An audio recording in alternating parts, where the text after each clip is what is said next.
Moolamattom power house ഒരു മാസത്തേക്ക് അടയ്ക്കും. അറ്റകുറ്റപ്പണികൾക്കായി നവംബർ 11 മുതൽ ഒരു മാസത്തേക്കാണ് പവർ ഹൗസ് പൂർണ്ണമായും അടയ്ക്കുന്നത്. ഇതോടെ ദിവസം 600 മെഗാവാട്ട് വൈദ്യുതിയുടെ കുറവാണ് ഉണ്ടാവുക.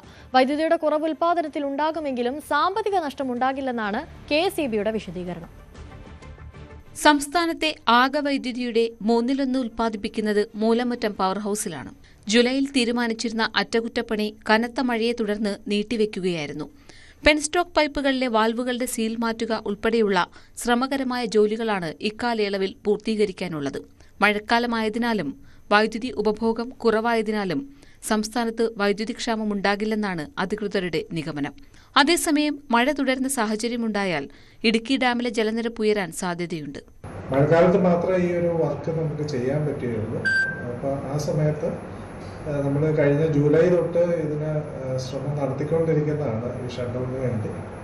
പക്ഷേ ആ സമയത്തുണ്ടായിരുന്ന ശക്തമായ മഴയും നമ്മുടെ നിലവിലുള്ള ഡാമിൻ്റെ റൂൾ കർവ് ആ സമയത്ത് താഴത്തെ ലെവലിൽ നിൽക്കുന്നതുകൊണ്ട് ആ സമയത്ത് നമുക്ക് വർക്ക് എടുക്കാൻ സാധിച്ചിട്ടില്ല. അപ്പോൾ അതുകൊണ്ട് അത് ഇപ്പോൾ ഈ നവംബർ 20 ആകുമ്പോഴത്തേക്ക് ഏകദേശം റൂൾ കർവ് എന്ന് പറയുന്നത് ഡാമിൻ്റെ ഒരു ഫുൾ ലെവലിലേക്ക് വരും.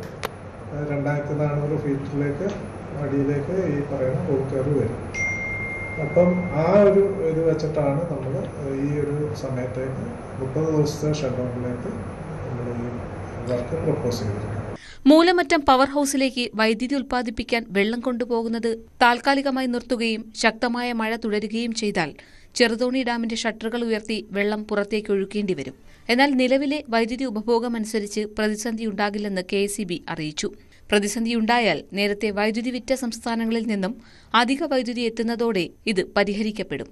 നവംബറിൽ സാധാരണഗതിയിൽ മഴ കുറഞ്ഞു നിൽക്കുന്ന സമയമായതുകൊണ്ട് പ്രതിസന്ധിയിലേക്ക് പോകാനുള്ള സാധ്യതയില്ലെന്നും KSEB കണക്കുകൂട്ടുന്നു. ന്യൂസ് 18 ഇടുക്കി.